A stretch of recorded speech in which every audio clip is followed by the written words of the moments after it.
Já pensou como seria conhecer o futuro? Pois saiba que isso é possível. E quem garante para a gente é o pastor Eduardo Rueda, que é autor de um livro recém-lançado pela Casa Publicadora Brasileira com o título Mapa do Tesouro, os segredos de Jesus no Apocalipse.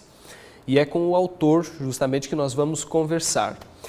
Eduardo, eu queria entender primeiramente como é que foi para você tentar traduzir para uma linguagem mais acessível às crianças um livro da Bíblia que é bastante complexo, que não é entendido por muitas pessoas e que chega, na verdade, a intrigar até mesmo alguns teólogos.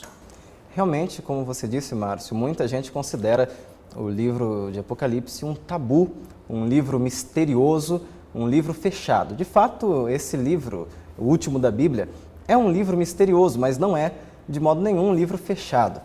A palavra de Deus é bem clara em dizer no primeiro versículo desse livro que ele é uma revelação. É a revelação de Jesus Cristo para nós. E esse livro é voltado para qual faixa etária, necessariamente? Esse livro ele vai ser o livro do ano para os aventureiros em 2016. Seria uma faixa etária dos 6 até os 9 anos, mais ou menos. Porém, não é apenas essa faixa etária que pode se beneficiar desse livro. Eu imagino que pré-adolescentes, adolescentes e até mesmo adultos que queiram estudar o livro do Apocalipse numa linguagem simples, clara, de fácil compreensão. Imagino que seja para todas essas idades que queiram aproveitá-lo. Bom, o livro do Apocalipse, como nós sabemos, é rico em símbolos. E eu queria que você citasse algum exemplo de como você traduziu alguns desses símbolos para uma linguagem um pouco mais ao alcance das crianças.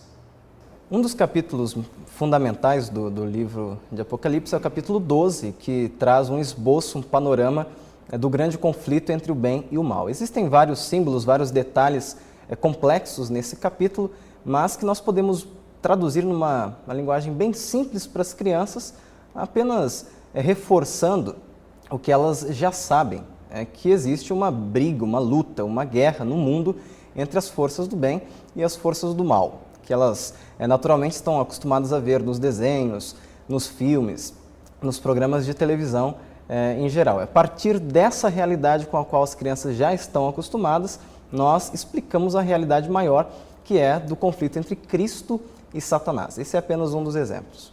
Eu gostaria que você falasse um pouco também sobre a estrutura que você seguiu nesse livro, que é um livro sucinto, né, como é voltado para as crianças. A obra tem 64 páginas, está dividida ali em 11 capítulos, né? Inclusive você usa muitas ilustrações. Que recurso você usou para que facilitasse a compreensão, para que fosse um pouco mais didático o livro?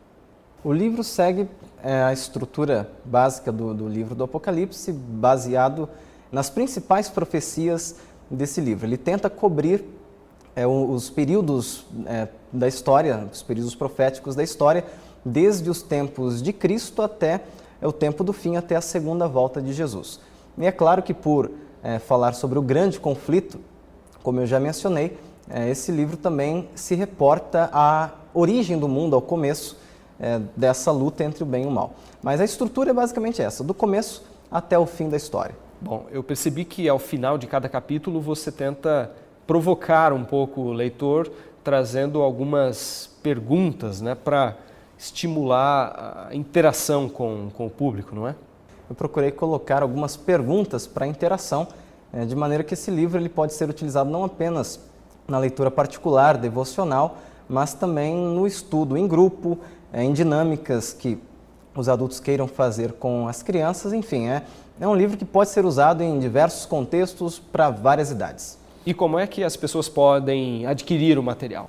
Esse livro pode ser adquirido em qualquer uma das livrarias da Casa Publicadora Brasileira, também pelo site e pelo nosso 0800. E qual a mensagem que você deixaria para os pais, que são, evidentemente, as pessoas que vão adquirir esse livro para os seus filhos?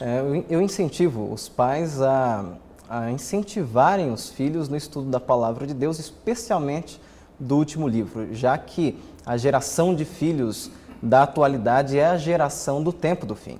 Nós já somos a geração do tempo do fim. Então, para adultos e crianças, o estudo das profecias é fundamental. E eu desafio os pais a já iniciarem os filhos logo cedo no caminho do estudo daquilo que Deus tem revelado através da sua palavra. Bom, Eduardo, a gente agradece pela gentileza da entrevista e desejamos sucesso nessa nova empreitada agora como autor de livros também, né? Minha pretensão ao escrever esse livro não foi que as crianças se tornassem especialistas no livro de Apocalipse, mas apenas foi despertar o interesse delas para um futuro estudo mais aprofundado. Então, se as crianças se interessarem por estudar esse livro e os demais da Bíblia com mais profundidade, para mim já será o suficiente para que eu fique satisfeito com o resultado.